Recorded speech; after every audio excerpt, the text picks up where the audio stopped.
everyone, konnichiwa minasan. Today, I'm going to be featuring my absolute favorite designer in the whole entire world, Burberry.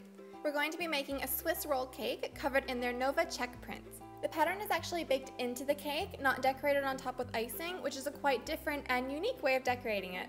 So, let's get started. So first, because this cake is relatively complicated, you want to have everything prepped and ready to go beforehand. So you're going to want to place a Burberry pattern sheet like this. And I actually have the template to this on my website. Just pop onto my blog and you can download this. So you want to place the sheet in a 9 by 9 inch baking pan.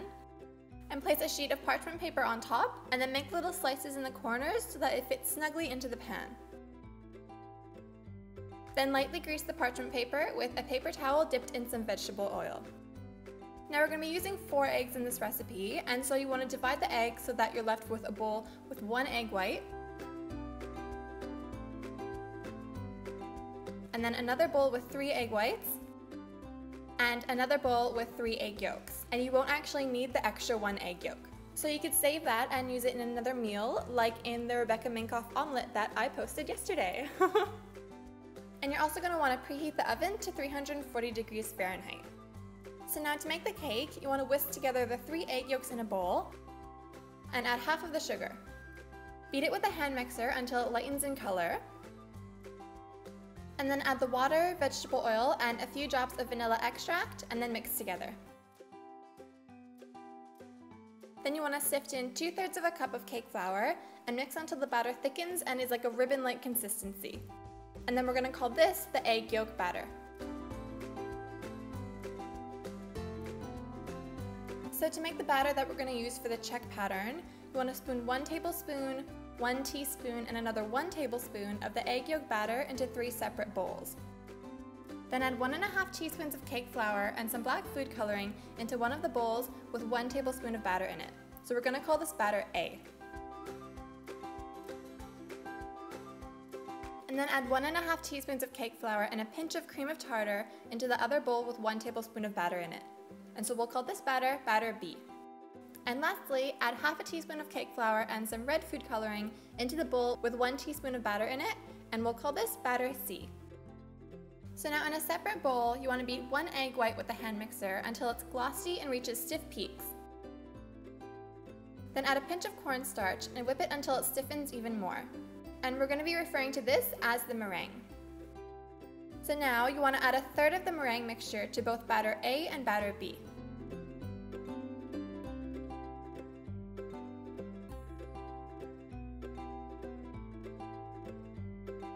Then add 2 tablespoons of the remaining meringue to batter C and mix well until the meringue is well combined into each bowl of batter. Then pour each bowl of batter into a piping bag fitted with a small round tip. So now you want to draw the red X of the Burberry design into the cake pan that you've prepared earlier with batter C. Place this in the oven as soon as you finish piping it and cook it for 1 minute. Then you want to pipe the black check pattern directly on top with batter A and cook it in the oven for 1½ minutes. And then fill the space between the black stripes with batter B and bake it for another 1 minute and 30 seconds.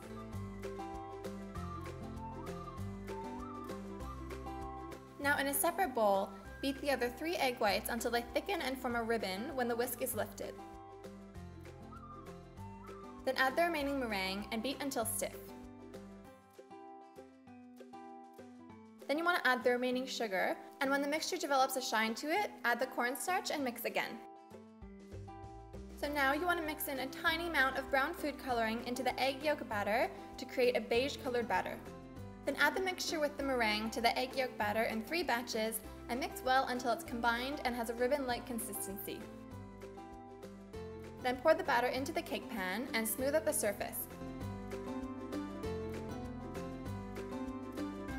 Then you want to tap it on the countertop a few times to remove any air bubbles. Then just bake it in the oven at 340 degrees for 14 minutes. Once it's finished baking, place a sheet of parchment paper on the surface of the cake and flip it over onto a cooling rack.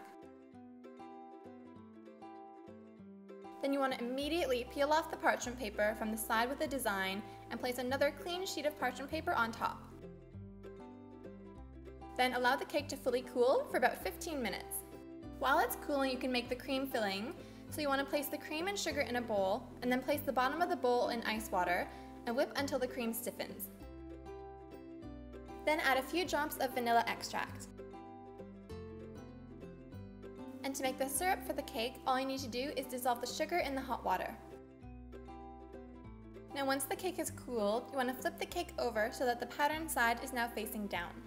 Then peel off the parchment paper from the non-patterned side. And slice both ends of the cake diagonally so that they'll fit together nicely when you roll up the cake. Using a knife, make shallow slices 2 centimeters apart on the surface of the cake.